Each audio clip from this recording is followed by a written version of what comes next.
A wet and windy morning greeted riders at Mandalika for the second day of the Pertamina Grand Prix of Indonesia, but as conditions dried up, it didn't take long for a pulsating qualifying day to spark into life.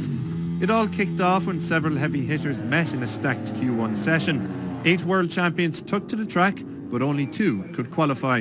Marc Marquez was among them, and the 8-time world champion pushed his RC213V to the absolute limit, making for some spectacular shots.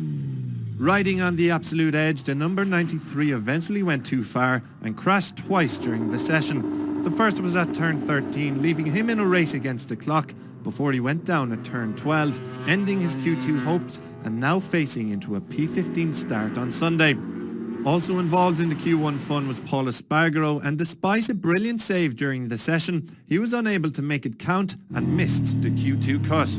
As did Joan Mir. A late crash didn't help the Suzuki rider, and he will start from the 6th row after failing to fire in qualifying. There were no such problems for Pecco Bagnaia, who topped the session to book his place in the battle for pole. Rookie Fabio Di Giannantonio joined his Ducati counterpart at the top of the timesheets to earn his first ever Premier Class Q2 appearance. In that Q2 session, it was a return to form for Fabio Quartararo, whose 1:31.067 means he secured his very first pole position of 2022 in Mandalika. The reigning world champion suffered some mechanical issues with his M1 during FP3, but there were no problems later in the day as he set an incredible pace to end the day fastest. Jorge Martin leads a Pramac double threat on the front row, with the Spaniard just 2/10 off the pace.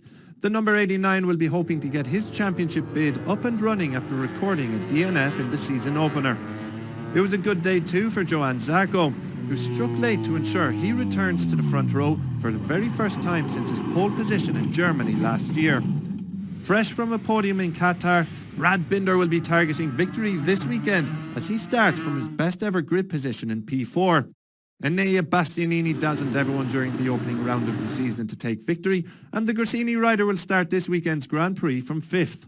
Completing the second row is Q1 topper Pecco Bagnaia. Miguel Oliveira seems to be enjoying himself in Indonesia, and he completes an excellent day for the factory KTMs with a P7. Alex Rins came through a scary and bizarre incident that saw his GSX-RR catch fire during FP4 and brought out the red flags. Thankfully, the Suzuki rider came through unscathed, and he will start from P8. Ducati's Jack Miller is targeting his first points of the season, and the Aussie will launch from 9th. While attempting a late time attack, Aleix Espargaro saw his rear end whip around at turn 10 to leave him sliding through the asphalt. As a result, the Aprilia rider has to settle for 10th on the grid.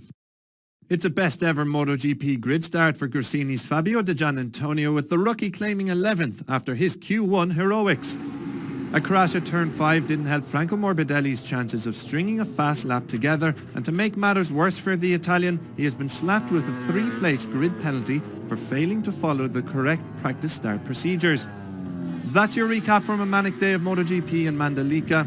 If we even have a small slice of the drama we've seen today, it promises to be an incredible event come lights out on Sunday. Make sure you don't miss any of the action with MotoGP.com.